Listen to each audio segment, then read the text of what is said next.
Retiré de la scène médiatique depuis plus d'une vingtaine d'années et retraité depuis 2016, Jean-Jacques Goldman mène désormais un quotidien en toute simplicité.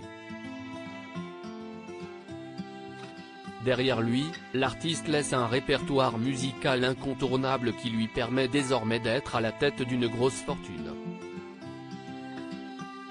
Cela fait bien longtemps que Jean-Jacques Goldman s'est éloigné des feux des projecteurs.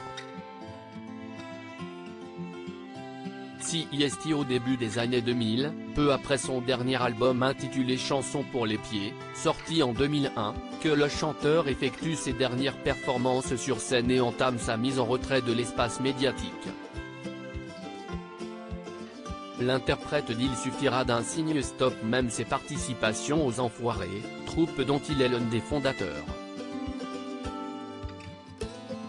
Malgré son répertoire incontournable, l'artiste régulièrement élu personnalité préférée des Français est loin d'être à l'aise avec la célébrité, exécrant même d'être qualifié de star. Retiré dans l'ombre, les apparitions publiques du père de Michael Goldman se font rares. Vivant entre Londres et Marseille et composant ça et là quelques titres pour d'autres interprètes, les fans ne doivent pas s'attendre à voir Jean-Jacques refaire surface. Il a l'intelligence d'éviter un comeback malheureux, qui n'arrivera jamais, confie un ami de lycée au sujet du grand-père de 11 petits-enfants qui se consacre essentiellement à ses proches.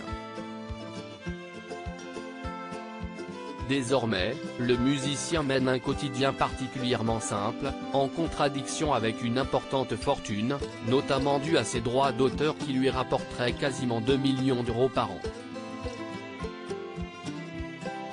Des chiffres secrets mais démesurés d'après les informations rapportées par Ciné Télé Revue le 7 septembre 2023, le capital de Jean-Jacques Goldman dont les chiffres sont secrets serait toutefois comparable à ceux de grands patrons.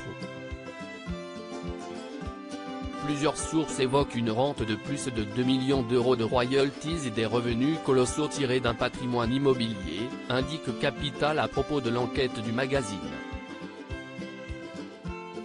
Un patrimoine immobilier entre autres composé d'un hôtel particulier situé dans le 6e arrondissement de Paris où il logerait ses proches, selon le dossier du Point publié le 3 août 2023. Quand la musique est bonne, ça rapporte.